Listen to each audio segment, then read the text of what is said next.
Hi everybody. It's so good to be back with you after a long summer filled with some global travel, and I gotta admit too, there was a little bit of vacationing in there too. I hope you all had a fantastic summer. And in fact, let me think about it. Yeah, all your kids are heading back to school and we're all getting back to the grind again, and we're excited about that. When I think back of the summer, I really enjoyed it. It was great to be back on the road again and to be with so many of you, and just so excited about some of the growth that we're seeing currently. But today I wanted to chat with you a little bit about growth, resilience, and the lessons that can be learned from both of those lessons, I suppose. I know it doesn't look like it, but I do like to work out a little bit. And just stay with me here, but it's something that I've always enjoyed doing. And it feels like no matter how hard I work out or how far I swim or run or bike, I always seem to look the same. But let's be honest, I'm sure this has a lot more to do with the pizza that I eat than my physiology or genetics. But the point I'm making is that sometimes in that process I get disappointed. Maybe I work out really hard for a month or so and I don't see the difference I'd like to see. But I've been thinking a lot about this lately, and let me tell you about a hill. Okay, we'll call it today my hill. It's very steep, it's rough, it's dusty, and it's very difficult to walk up.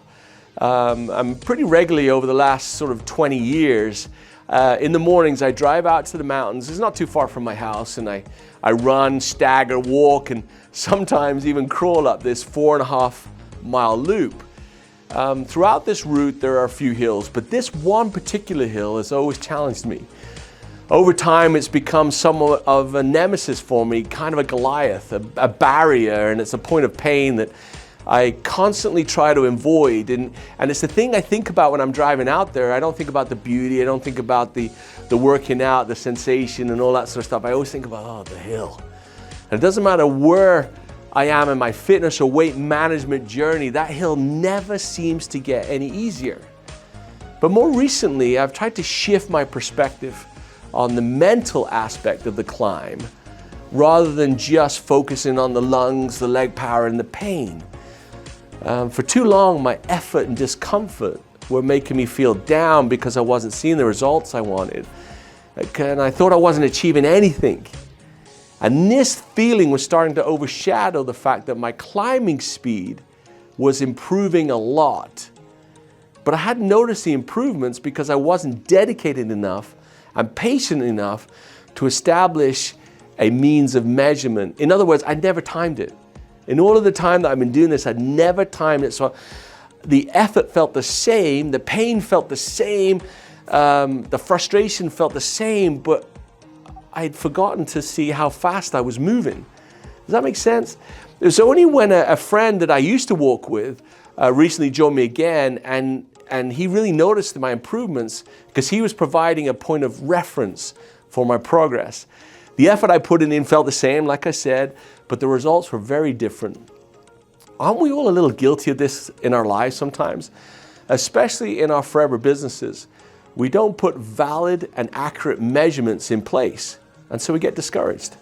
Instead, we often use comparison, which actually distracts us from reaching our goals. In our lives, in our businesses, there are uphill challenges and there are downhill cruisings. When things flow, and there are a lot of boring flat parts too, but we must be careful and honest enough not to be discouraged by the siren call of comparison. Life isn't a series of Instagram posts where we record our best self and present that fraction of a second as if it was the full story. Life is so much more all-encompassing, so much more wonderful than that finite second of that photograph or that story we tell, as if our lives are perfect. I think when you look at the human experience, it's all kind of similar. There are some great, thrilling moments and there are difficult uphill climbs. But there are also a lot of times when we're just moving forward and plowing on. We need to allow these tougher moments to be beautiful, meaningful, and effective. This is when we grow, when we get faster, and when we develop resilience. This is where the lasting success is built. So instead of hating my hill and become intimidated or even trying to avoid it, I changed the way I think about my hill. Now I'm almost grateful for it. My hill has made my heart and my legs stronger. It has taught me endurance and it has helped me to learn to be comfortable with being uncomfortable. So through 2 small adjustments I have made, my foe became my friend. I established a means of impartial measurement, i.e. I timed it, and I changed my mindset to accept that what was challenging me, it was actually making me stronger. For any challenges you encounter, stay committed to lessons you may be learning along the way. And remember that the reward can come with reaching the top, but sometimes the reward is actually the journey of getting there. Love you all.